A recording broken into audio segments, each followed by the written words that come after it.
അസ്സലാമു അലൈക്കും.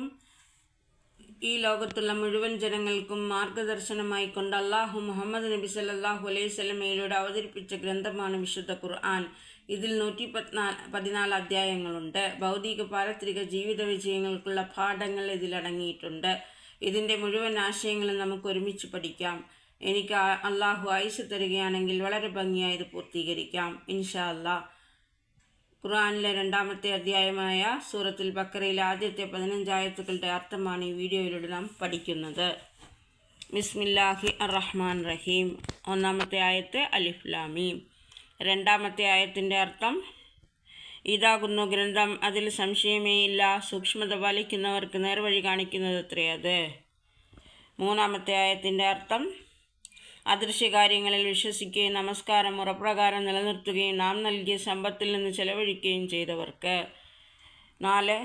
നിനക്കും നിന്റെ മുൻഗാമികൾക്കും നൽകപ്പെട്ട സന്ദേശത്തിൽ വിശ്വസിക്കുകയും പരലോകത്തിൽ ദൃഢമായി വിശ്വസിക്കുകയും ചെയ്യുന്നവരത്രേ അവർ സൂക്ഷ്മത പാലിക്കുന്നവർ.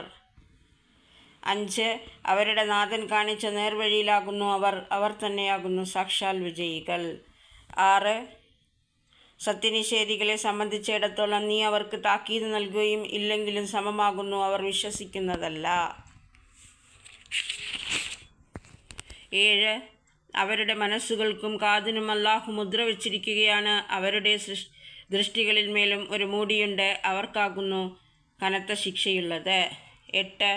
ഞങ്ങൾ അല്ലാഹുവിലും അന്ത്യദിനത്തിലും വിശ്വസിച്ചിരിക്കുന്നു എന്ന് പറയുന്ന ചില ആളുകളുണ്ട്, യഥാർത്ഥത്തിൽ അവർ വിശ്വാസികളല്ല. 9. അല്ലാഹുവിനെയും വിശ്വാസികളെയും വഞ്ചിക്കുവാനാണ് അവർ ശ്രമിക്കുന്നത്, വാസ്തവത്തിൽ അവർ ആത്മവഞ്ചന മാത്രമാണ് ചെയ്യുന്നത്, അവരത് മനസ്സിലാക്കുന്നില്ല. 10. അവരുടെ മനസ്സുകളിൽ ഒരുതരം രോഗമുണ്ട്, തന്നിമിത്തം അല്ലാഹു അവർക്ക് രോഗം വർദ്ധിപ്പിക്കുകയും ചെയ്തു, കള്ളം പറഞ്ഞുകൊണ്ടിരിക്കുന്നതിൻ്റെ ഫലമായി വേദനയേറിയ ശിക്ഷയാണ് അവർക്കുള്ളത്. 11.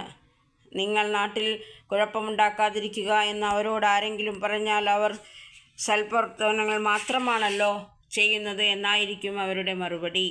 12. എന്നാൽ യഥാർത്ഥത്തിൽ അവർ തന്നെയാകുന്നു കുഴപ്പക്കാർ, അവരത് മനസ്സിലാക്കുന്നില്ല. 13. മറ്റുള്ളവർ വിശ്വസിച്ചതുപോലെ നിങ്ങളും വിശ്വസിക്കുക എന്ന് അവരോട് ആരെങ്കിലും പറഞ്ഞാൽ ഈ മൂഢന്മാർ വിശ്വസിച്ചതുപോലെ ഞങ്ങളും വിശ്വസിക്കുകയോ എന്നായിരിക്കും അവരുടെ മറുപടി. എന്നാൽ യഥാർത്ഥത്തിൽ അവർ തന്നെയാകുന്നു മൂഢന്മാർ, പക്ഷേ അവരതറിയുന്നില്ല. 14. വിശ്വാസികളെ കണ്ടുമുട്ടുമ്പോൾ അവർ പറയും ഞങ്ങൾ വിശ്വസിച്ചിരിക്കുന്നു എന്ന്. അവർ തങ്ങളുടെ കൂട്ടാളികളായ പിശാചുക്കളുടെ അടുത്ത് തനിച്ചാകുമ്പോൾ അവരോട് പറയും ഞങ്ങൾ നിങ്ങളോടൊപ്പം തന്നെയാകുന്നു, ഞങ്ങളെ മറ്റുള്ളവരെ കളിയാക്കുക മാത്രമായിരുന്നു. 15. എന്നാൽ അല്ലാഹു ആകട്ടെ അവരെ പരിഹസിക്കുകയും അതിക്രമങ്ങളിൽ പരിഹസിക്കുവാൻ അവരെ അയച്ചുവിട്ടിരിക്കുകയുമാകുന്നു. Please subscribe my channel. Thank you for watching.